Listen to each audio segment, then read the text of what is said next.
First off, I would like to give my praise to the Warner Brothers marketing team before I start this video. They did a magnificent job hiding the film's bracing feminism and woke platitudes from moviegoers. The trailers and various social media clips promised a great female romp, focusing on lighthearted jokes, glamour, and the love for the legacy doll. Most were hoping to see positive femininity, like I would expect in Legally Blonde, but they knew pushing the film's cultural agenda would make many moviegoers less eager to see it. They knew audiences would reject this movie once they realized it was going to be a 2-hour feminist lecture. That kind of storytelling does have an audience, but it's far smaller than many realize, and it wouldn't turn the film into a blockbuster.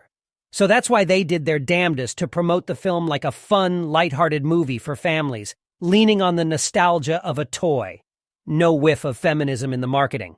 And then turned out to be basically all that the movie had to offer. Another men versus women thing that we usually see in media. Men are bad, stupid, evil, sexist, manipulative pigs, and women are all angel victims, who are also smart, strong, and superior. What a shocker. Say what you will about the obnoxious feminist movies of the past, but they usually wore their feminism on their sleeve, telling audiences right away what they were really about. This movie tricked people into coming to see it, and it worked. If you like the 2016 Ghostbusters and Charlie's Angels remake. Oh, you're going to love Barbie. If you haven't watched it yet, here's a very brief summary. So, Barbie wakes up on the proverbial wrong side of her bed in Barbie Land, the feminist utopia. A matriarchy where the women are in power and the men, Kens, are just companions who seek Barbie's validation.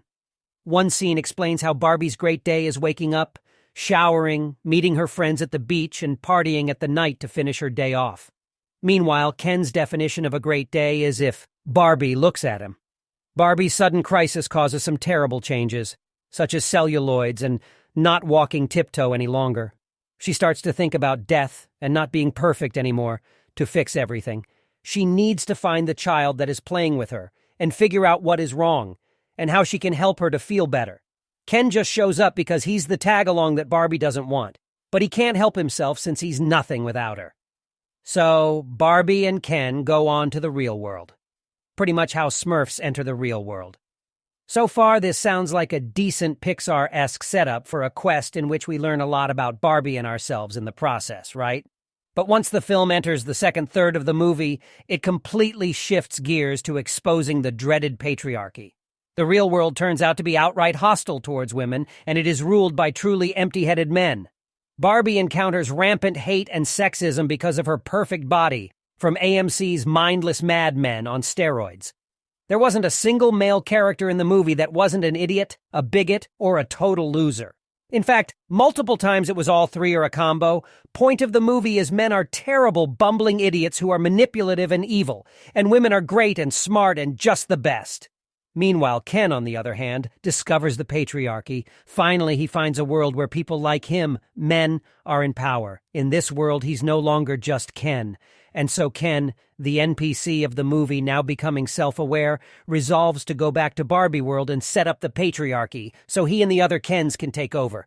Everything is turned into a misogynist patriarchy, and the Barbies are so easily brainwashed off-screen. The third part of the film then descends into an outright mess.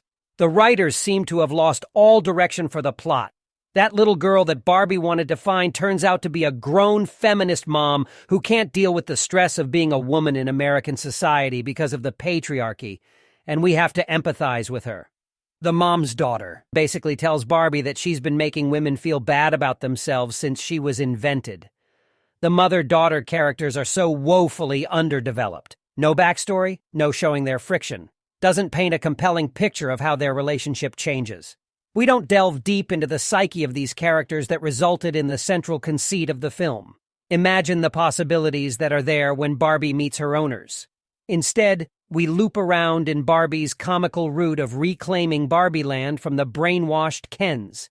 Barbie misses to address the real purpose of her visit to the real world. And then the mom starts to believe in Barbie in a weirdly sudden way because the plot requires it. Barbie and her new human compatriots Gloria and Sasha return to Barbie Land to free her brainwashed friends by empowering them to band together and snap out of the patriarchal spell they've been put under and take Barbie Land back. They do that by manipulating the Kens through their egos, who then start to engage in song fight and dance-offs, and then everything pretty much went back to normal in the end. Nothing changes. The film seemed like it was setting things up for the Barbies and Kens to be truly equal. But they didn't go for that. It seemed pointless. This film really pushed equality as a main message, but ended it with the matriarchy retaining its status, and the real-world patriarchy stays the same. The real world is portrayed as incompetent and silly, just dumb men who run the world. But somehow women are smarter and haven't taken over whatsoever, or try to make the world equal. What's really inspiring here? Nobody knows. Because honestly, once the movie has boiled down both Barbie world and the real world to men stupid, women smart, the question should be raised how we got here and why women aren't in power. But it doesn't.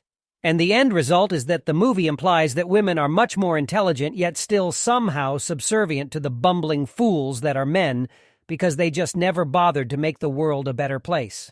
If you were excited to see this movie, I'm sure you just felt hollow after it, just like how The Most did. It felt like the end conflicted with the themes it presented at the beginning. Nothing changes. I was hoping to see elements of Barbie Land merge with the real world, to make a real equal utopia where people are happier and more in tune with their feelings. But no, we got Barbie giving up on what makes her Barbie, and not even the mom gets the help that she needs from her. Barbie's motivation to go to the real world was because she was scared of cellulite, and she had to find the child that was playing with her and figure out what is wrong and fix it. But the child turned out to be a mom, so they dropped her story like a hot potato. Feels like the mom will be just as miserable as she was when she goes back to the real world. Honestly, these filmmakers just used the name Barbie and the visuals for attention and money grabbing, and it worked. Because this is not Barbie at all. There is no positive message in this film. It is not uplifting or helping people find their value and have the strength to make their dreams come true. It is just a whining fest. It felt like they just compiled a vomit of scenes and speeches about how everyone and everything about men is shit, instead of focusing on the possibilities on making dreams come true. The positive changes that can be done to better both worlds, Barbie Land and the real world. The feminist empowerment message felt lost when the audiences were just being dumped with so much patriarchal exposition without being shown much of it. All that tell, not show-through story, always comes out as preachy. Not much content is given, just random characters that just suddenly give a monologue explaining things the audience is supposed to think, instead of showing the audience things that will lead them to that conclusion. It's not even told, it's screamed at you. Like in the climax, when Ken has turned Barbie world into a sexist patriarchy. There's only a speech about how bad patriarchy is and how hard it is to be a woman. And how could the dolls be rescued from the hypnosis or whatever they were under? It's absolutely ridiculous and lazy when a movie has to stop the plot to have a character literally tell us the message of the film. There is nothing empowering about it. Nothing about owning being a woman and going after your dreams. Every time the film gains momentum, it pauses to make a mini-speech. The characters can't move beyond these moments because there's always another 1 minute away. After Barbie and Ken went to the real world, the movie died, and some sat in the theater with a blank expression on their faces, and others left before the movie was even finished. Seeing people sigh and rolling their eyes in cinema is normal these days. The film just doesn't compel emotion. Actors cry at the emotional moments on screen, and the audience couldn't care less. The flashes into the mom-daughter's relationship was produced as though it were supposed to be emotionally compelling, but there's no investment in the characters, so who cares? The scene at the end where Barbie's founder, I forget her name, another character with absolutely no development or backstory beyond a wise grandma patina, shows Barbie the cost of giving up her immortality to be human, and we just get some vague images of children. The last 15 minutes felt like an absolute slog of what the writer clearly thinks are important messages through non-stop pivotal moments. The way they empowered the Barbies at the end by telling them to be fake and then having a forced emotional montage of girls growing up to the point it felt creepy. So many unnecessary scenes that served no purpose but to bore and rob me out of my time, and Barbie Land looked like a prison world rather than a pleasant place. Barbie's relationship with Ken makes no sense at any point in the story. Ken's existence as an accessory to Barbie is true, but it's so that Barbie can go on dates with Ken, mash faces with him, and generally play out a relationship like what a prepubescent girl imagines relationships look like. Absolutely none of that happens. Of course, we can't have so much as a flicker of romance between Robbie's Barbie and Gosling's Ken. Ew, gross. That's not empowering at all. The script feels like it was written by a lesbian who hated Barbie. There are no Barbie adventures or makeup or themed parties or stakes in the Barbie sense. Because this film isn't made by a Barbie fan. It's deconstruction purely instead of also finding the heart of why Barbie is so popular. Such a pity, too, since the production and quirkiness of Barbie Land were phenomenal. What a wasted opportunity. The idea of a live-action Barbie movie has so much potential, but I feel like it got squandered with a subpar script. The costumes and sets were amazing, but the story and dialogue were just total garbage. It was somewhere between obviously not taking itself seriously as a project at all and trying to throw in a serious feminist message, but in an untactful way. If it were more like the Lego Movie, I would have loved it. I guess since they knew the movie would be much anticipated no matter what, they didn't feel the need to try to make it any sort of cinematic masterpiece. It felt thrown away. They could have been clever about it, but they took the easy, lazy way out and just decided to preach. Strong female protagonists should exist, but why can't we hardly ever have them and have them written well?